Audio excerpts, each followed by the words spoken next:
Assalamualaikum warahmatullahi wabarakatuh. Jumpa lagi dengan saya Mardia dalam pelajaran karya ilmiah di semester 2 ini bersama channel YouTube-nya MTS Surya Buana Malang, Matsa Surba. Marilah kita mulai pelajaran ini. Terlebih dahulu kita awali dengan doa bersama-sama. A'udzubillahi minasyaitonirrajim. Bismillahirrahmanirrahim. Raditu billahi rabba wa bil islami dina wa bi Muhammadin nabiyya wa rasula. Rabbi zidni ilma warzuqni fahma waj'alni min ibadika sholihin. Amin. Pada pelajaran kali ini saya akan membahas tentang proposal yang digunakan untuk mengikuti kegiatan lomba karya inovasi. Apa beda karya inovasi dengan karya ilmiah? Akan saya jelaskan secara rinci pada bagian berikutnya.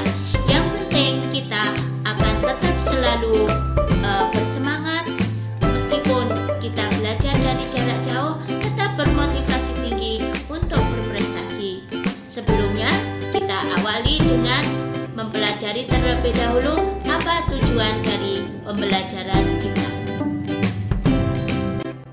Adapun tujuan dari pembelajaran kita adalah mampu menerapkan surat Al-Alaq ayat 1. Ini sesuai dengan program metode AAA, yaitu Riset, Reason, dan Religi. Mengapa surat Al-Alaq? Allah memerintahkan kita untuk membaca, yaitu Iqra, bacalah. Apa yang kita baca? Yang kita baca adalah ayat Allah yang tercipta dan yang tertulis. Yang tertulis kita baca melalui kitabullah, yaitu berupa Al-Quran, dan yang kita baca secara ayat kauniyah berupa alam, yaitu salah satunya bagi kita dapat menerapkan melalui karya ilmiah atau karya inovasi dengan membaca seluruh ciptaan Allah yang ada di alam ini. Apakah beda antara karya ilmiah dan karya inovasi? Perbedaannya, pada karya ilmiah adalah pemaparan untuk proposal, pemaparan untuk makalahnya harus lengkap, harus terperinci, mulai dari awal pembukaan sampai penutup. Sedangkan pada karya inovasi yang ditonjolkan adalah inovasinya, produknya, kemudian kelebihan dan kelemahan dari inovasi yang kita buat. Itu semua harus dirinci pada template saat memaparkan produk kita. Itu bedanya antara karya ilmiah dan karya inovasi. Bagaimanakah membuat proposal karya inovasi? Untuk proposal karya inovasi tergantung pada event apa yang kita ikuti, karena setiap event memiliki ketentuan tersendiri, tetapi secara umum adalah mirip.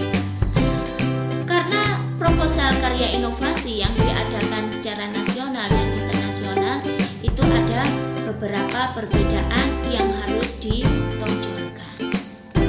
Dan kalau karya inovasi ini latar belakang dari ide penelitian kita atau ide dari inovasi kita haruslah sangat ditonjolkan, karena kuncinya ada di sana. Kemudian tujuan, alasan dari pemilihan ide, lalu manfaatnya, metodenya, itu semua harus disampaikan secara terperinci. Dalam proposal harus memuat karya inovasi itu bermanfaat bagi seluruh manusia, mudah didapatkan, tidak menyulitkan, dan sangat sederhana, mungkin lebih murah. Itu akan menjadi poin tersendiri. Itu adalah karya inovasi. Contoh karya inovasi, misalnya tambal ban otomatis. jika selama ini kita menambal ban secara manual, maka kita mencoba menginovasi dari cara manual itu menjadi cara yang otomatis. Bagaimana? Ini telah dicoba oleh beberapa orang, dicoba juga oleh beberapa kakak kelas kita. Semisal ban kita bocor di tengah jalan yang rumit, ban kita bocor di tempat-tempat sulit, tengah malam, tidak ada bengkel, ini akan menyulitkan. Maka bagaimana seandainya di dalamnya ban ini kita berikan cairan?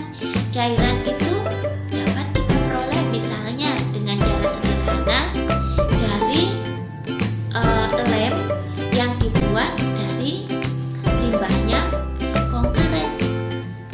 Kita masukkan, kita bentuk menjadi cairan. Ketika ban bocor di suatu tempat, akan menambal secara otomatis. Semisal seperti itu inovasinya. Kalau selama ini menambal harus kita lepas bannya, baru kita tambal, maka untuk lubang-lubang yang kecil, untuk bocor yang kecil akibat paku dan jarum, ban tersebut dapat otomatis tertutup dengan lem sederhana yang kita buat. Ini adalah salah satu contoh karya inovasi, dan kalian dapat mencobanya dengan inovasi-inovasi yang lain.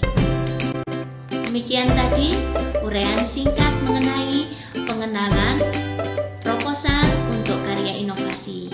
Selamat mencoba untuk tugas kalian yang ada pada GC.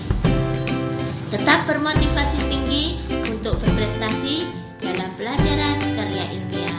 Sampai jumpa pada pertemuan berikutnya. Wabillahi taufiq wal hidayah. Wassalamualaikum warahmatullahi wabarakatuh.